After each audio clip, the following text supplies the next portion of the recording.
mga kalingap. Ito nga po yung blessing from God na pinaabot natin ngayon kay Micaela. At nakita ko kung gaano siya kasaya. Thank you po, Ma'am Margaret. Malaking tulong po ito sa amin. Taos puso nga po nagpapasalamat si Micaela sa nag-sponsor sa 3,000 na natanggap niya ngayong araw. Paano mo naman na itatawid yung mga ganong bagay na, for example, yung alam mo na papasok ka, tapos yung nanay mo, kailangan ng mga gamot, Ano po? kailangang ipunta sa hospital. Ano po yun? Parang masakit nga po minsan sa ulo pag halimbawa po minsan nagkakasabay na may bayaran kami ganito kalaki sa school tapos kailangan magpagamot ng mama ko.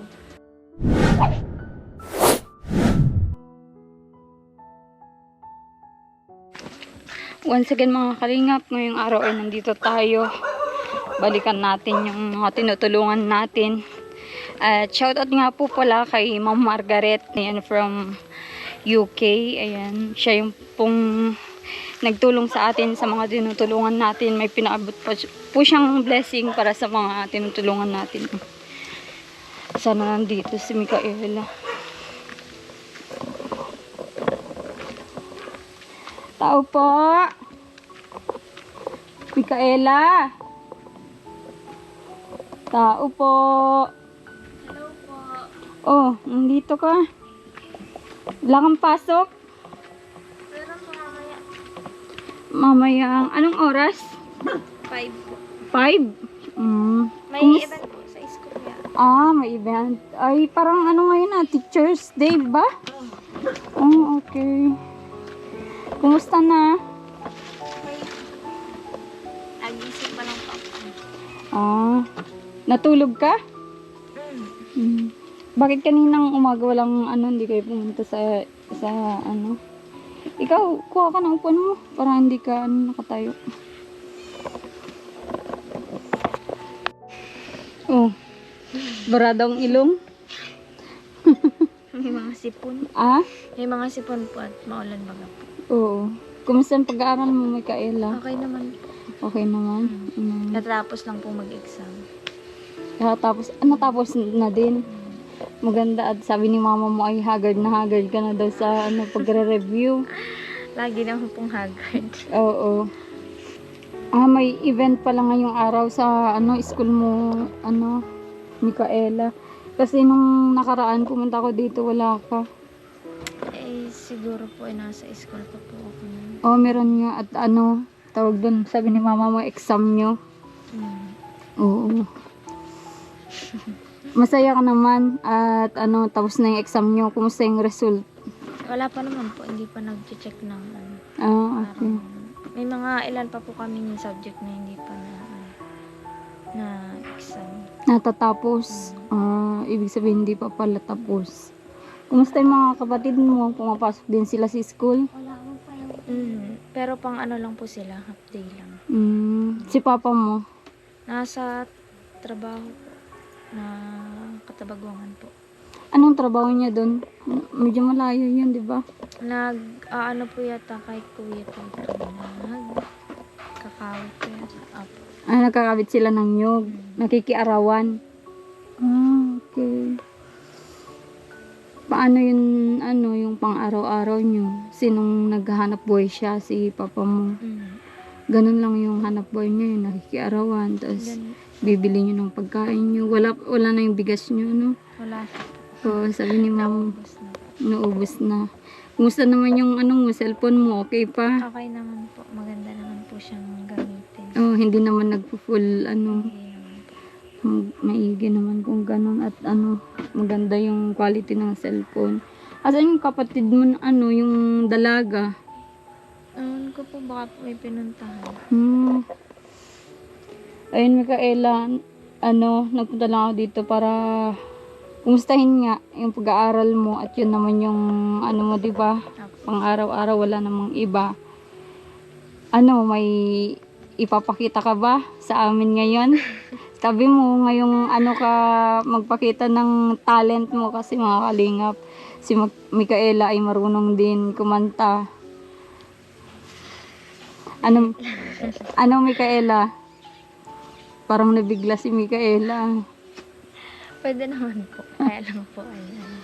Oh, kahit yung maiksi lang, hindi naman yung ano, yung... Maiksi lang. Wait lang po. Oo, sige. Kunin ka lang po yung ano. Hindi Oo. ko kabisa yung lyrics. Okay. Ayan, kakantahan tayo ni Micaela, mga kalingap. At talented pala yung mga ano, mga magkakapatid sila Micaela, tapos yung kapatid niya ng dalaga. Ano po ang title po nito ay ano, Di Lang Ikaw by Joris Fernandez. Sige. Ano po? Pansin mo ba ang pagbabago? Di matitigan ng iyong mga mata.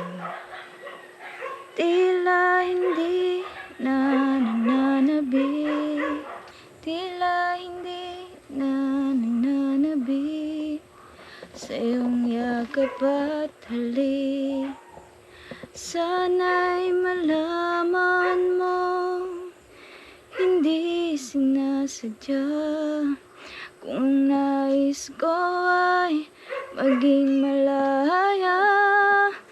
Di lang ikaw, di lang ikaw ang nahihirapan. Damdamin ko rin ay naguguluhan. Di lang ikaw, di lang ikaw ang nababahala. Bulong ng isip, huwag kang pagkawalan. Ngunit puso ka ay kailangan kang iwan. Yun lang po. Thank you po.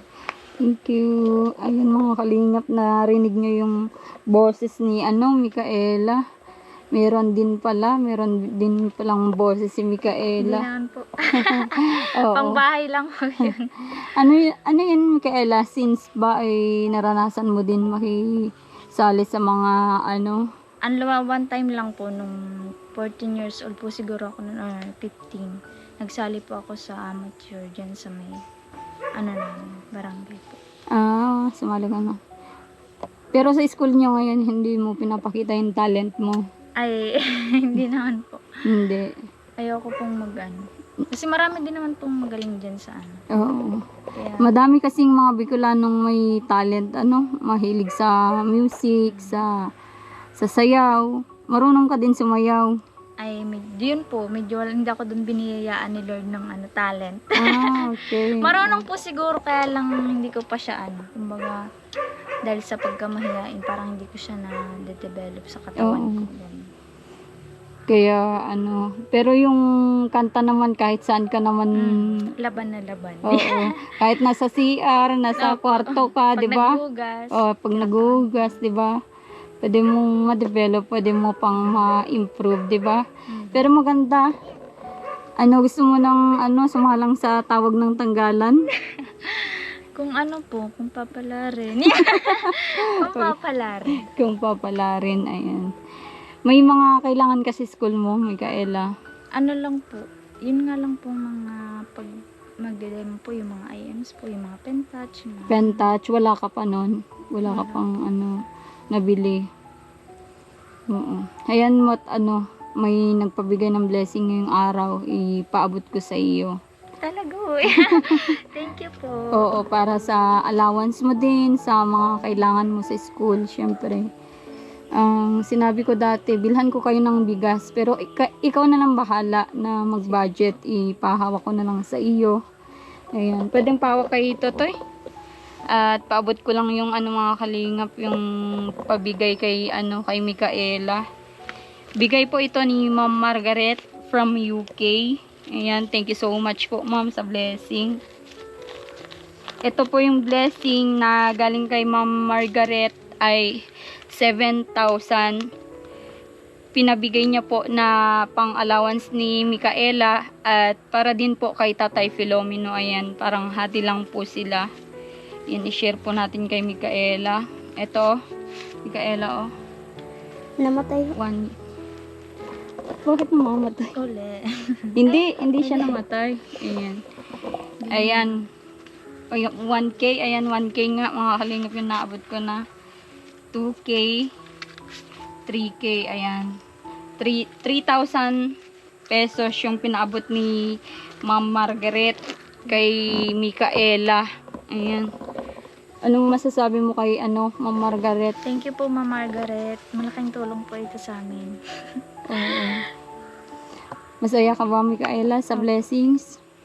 Masaya naman. Oo. Sobra po yung parang para sa akin po parang sobra-sobra na nga po yung natutulong nila kasi yung 1,000 pesos pa lang po, sobrang para sa akin po napakalaking tulong na po kasi ang dami na pong nagagastos dito sa bahay. Yan po. Oo. Malaking tulong na sa family nyo, Ayan. At thank you so much po ulit sa pabigay nyo at sana huwag kayong magsawang magsuporta sa mga estudyante na kagaya niya. Ipakita mo lang sa amin Micaela, na talagang puro siligido ka sa pag-aaral. Syempre masipag ka. Opo. Thank you po, Ma'am Margaret. Oo. Yan. At kay Sir Oscar din na nagbigay sa iyo last Thank you time. po, Sir Oscar. Oo, from Monterrey. Yan, shout out din po sa kanya. At sa lahat ng naging sponsor natin, hindi ko na maisa-isa kasi medyo madami din po silang tumulong sa mga iba naming tinutulungan. Ayan. Ito bang bahay nyo, medyo parang magko-collapse na ito, Micaela? Nag-ano lang po, may gawa pa po si Papa ay mga gawaing kaya sabi niya po ay pag natapos na po, umpisa niya na po yung pag-ano. Oo, kasi medyo delikado. Madami kang kapatid na maliliit. Oh. Kung nag-collapse ito, madadaganan sila. Pag lalo ngayong berber na, na ang ulan-ulan. Oo. Kaya dapat maayos yung niya na bahay niyo, At malakas pa naman si Papa mo, 'di ba? Marunong maggawa ng bahay. Marunong na. Oo. Ito yung kapatid mo na may din, yan ba? Opo, maliit ang mata. Yung, Po ang mata niya yung parang may, po sa mata kasi, maliit masyado. yan pa yung hindi nakapagsalita? Ay, Iba? hindi po yun. Yung isa pa yung pinakambunso po yun. Ano yan? Nag-eyeglass talaga siya? Hindi po.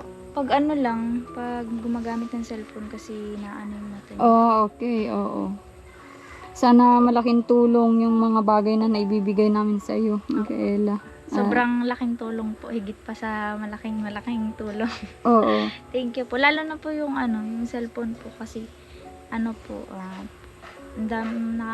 sobrang laking tulong po sa pag-aaral ko ngayon kasi nakakapag na po communicate sa mga GC na na update. O yung mga kailangan yung gawin sa school. For Yung mga- example, yung mga pwede mong i-comply na gagawin, 'di ba? Kasi hindi mo naman yun malalaman kung paano yun. Kaya Paano pala yung sitwasyon mo nun nung wala ka pang cellphone? nakikiram po ako ng cellphone dyan sa mga kapatid ko. Kaya lang po nakikilagin ka. Pag halimbawa po may mga pinapasa yung mga teacher na PDF, yung mga link, hindi po siya na-open kasi po mababa lang yung ng cellphone. Resolution niya. Oo, kasi kailangan ng malaking nun ay.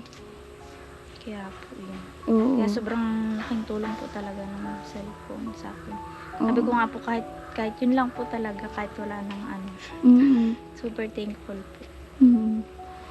Di bale, sa kinanto mo sa akin, kinanto sa akin ng nanay mo na nakakapasok ka kahit walang baon. Ngayon, kahit papano, sana makatulong sa iyo yan. Di ka na nagugutuman sa school mo. Ma-share mo pa sa mga kapatid mo na nag-aaral, di ba? At sa nanay mo na may karamdaman. Sana makatulong din sa kanya. Kasi alam ko na siya ay medication, di ba? Nagpunta na ba sa diet? Mapunta pa lang po ngayon Monday. Oh, okay. Sige, Micaela. At sana madami pang blessing na dumating sa inyo para tuloy-tuloy lang yung pag-aaral mo at sana makapagtapos ka. Sana nga din po. Oo. Thank you po. Oo. Si Micaela, mga kalingap, nung first time na makasama namin, kala namin ay talagang tahimik lang siya. Hindi umiimik. Kasi syempre, sabi ko naman kay Marcos na syempre, unang pagkakataon nakasama natin, alangan naman na magiging ano siya. 'Di ba magiging madaldal ka. Hindi po pati ako ano. Yung, akala ko po kasi pag mga ganyang ano, malayo yung camera. Ay, yun po parang medyo nailang po ako nun. Tapos yun, parang nasanay na din po. Oo, medyo nasasanay ka na. Hindi naman po ako mahihain masyado. Lalo na po sa school. Talagang luka-luka ako. Ah, Kahit okay. po, ang tawag dito, kahit po maraming problema, lagi po akong tumatawa sa school. Kaya parang, yung mga klase ko, parang na-shock sila, ganun pala yung ano, hindi halata, ganun. Ah, Hindi hindi halata nila na alam ganun. na ganun yung buhay nyo. Kasi lagi po akong kahit Masayahin problema, ka, lagi ano. Maganda yan. Ano yan, positive, vibes yan. Di mo masyadong dinidibdib kasi kung meron kasi yung tao na masyadong dinidibdib yung problema, magiging luka-luka, magiging siraulo, di ba? masakit lang sa ulo. Oo, masakit lang sa ulo. Kaya paano mo naman na itatawid yung mga ganong bagay na, for example, yung alam mo na papasok ka, tapos yung nanay mo, kailangan ng mga gamot, Ano po? kailangang ipunta sa ospital. Ano po yun, parang masakit nga po minsan sa ulo pag halimbawa po minsan nagkakasabay na may bayaran kami ganito kalaki sa school, tapos kailangan magpagamot ng mama ko. Yun nga po ang ginagawa kong paraan. Sabi ko sa sarili ko, bahala na, baka naman bukas may swerteng dumating. Yan. Oo, may tulong Ganun na po. dumating. Hindi ko Oo. na lang masyadong inaano sa isip ko lahat kasi po ang sakit sa ulo. Pag-iisipin mo lahat sabay-sabay. Talagang may stress ka, mawawalan ka ng gana sa pag-aaral pag pinagsabay mo yung problema mo dito sa bahay, sa kasaan. Pero hindi pa naman dumating sa iyo yung time na gano'n na wala ka ng ganang pumasok. Hindi po, kasi po ang iniisip ko, ayaw kong maiwan ng mga kaano ko. Ayaw kong, kumbaga, tapos na sila, tapos ako nandito pa sa ano, ganun po. Na nag-aaral pa. Gusto ko yung mga kabatchmate ko, Sila pa din sabay-sabay kami oo, mag-graduate, ganun. ang ganda yan, Micaela. Tsaka naranasan mo ba yung gigising ng umaga na walang makain bago papasok? Opo, hindi po nga, kahit po nung elementary, kahit nung mga high school po kami, ganun po talaga. Parang, sana yun na lang po. Sanayan na lang. Anong ginagawa mo kung walang makain bago pumasok? Hindi na po nakain. Papasok na lang? Nagkakape na lang po. Kape lang, yun lang. Tapos, Di ba masakit sa sikmura yun yung walang pagkain tas kakape ka? masakit nga po. Ano na lang po. Libre. Oo. Libre naman dyan, mga friend. Mga Oo, ganun. nagpapalibre ka na lang sa mga kaibigan. ganun. Oo, meron kasi yung ganun na close friend mo na pwede mo nang sawin ng ganun siya. Maaluan. Oo. Pero ngayon po, wala nang kasi parang yung mga nanlilibre dati, mga gipit na rin ngayon kasi nga po ang daming bayaran. Bayaran talagang oo. Kapit na rin sila sa parang naghihigpit na rin sila sa pera kasi may mga unexpected na bayaran. Ano yun, araw-araw ba na may provide kayo na bayaran? Hindi naman po, kaya lang, pag pag clearance. Okay. Ang ganda yun. Ulitin ko, Micaela, yun bang pinagtatrabawan mo sa school nyo ay kapalit ng tuition fee mo? Libre tuition na po. Ang mga binabayaran mo na lang yung mga extra na Mga nasa clearance na lang po. Minsan po ay naabot po ng mahigit po 1,000. Ganon? Depende po sa mga nakalagay sa clearance. Pero hindi naman yun buwan-buwan. Every lang naman yun. Buwan po. Buwan-buwan po kami nag-exam. Okay. Kala ko every ilang buwan bago ka ulit magbayad ng mga Kaya Micaela, kung may ipabot man, advice lang, paabot kami. Matuto kang magtabi para sa mo, no? At syempre, yung hirap din ng buhay nyo. Di naman yun agad-agad makapag-provide si papa mo, di ba? So yun lang, Micaela. Pinaabot ko lang yung blessing from Ma'am Margaret para naman you po. makatulong sa inyo. Oo. Regards mo na lang ako yung mama mo at tulog yata. Sige po. Sige, punta na ako. Thank you po. Okay. Ingat po. Okay. And mga kalingap, at may pupuntahan pa tayo ngayon araw. Di ko alam kung ngayon kumapuntahan si Tatay Filomeno. Pero for sure naman po na mapapagawa natin yung dingding ng bahay ni Tatay Filomeno. Ayan, napaabot na natin yung blessing na dinaan sa atin ni Ma'am Margaret. Maraming salamat po sa walang sawang pagtulong nyo din kay Marcos TV Channel at sponsor po ni Marcos TV Channel. Ito, nakita niya lang yung mga binablog ko na sobrang deserve din po. Thank you so much. Support nyo yung Facebook page natin para makatulong na din sa ating mga tinutulungan. Alma Vlog, ayan, pa-search po, pa-follow, share po yung mga video doon. At sa ating munting channel, Commander ni Marcos, dito po ako nag-upload ng mga video charity ko. Pa-subscribe na din po, share and like. Malaking tulong po yun para sa ating mga tinutulungan, kagaya ni Micaela. Thank you so much. God bless.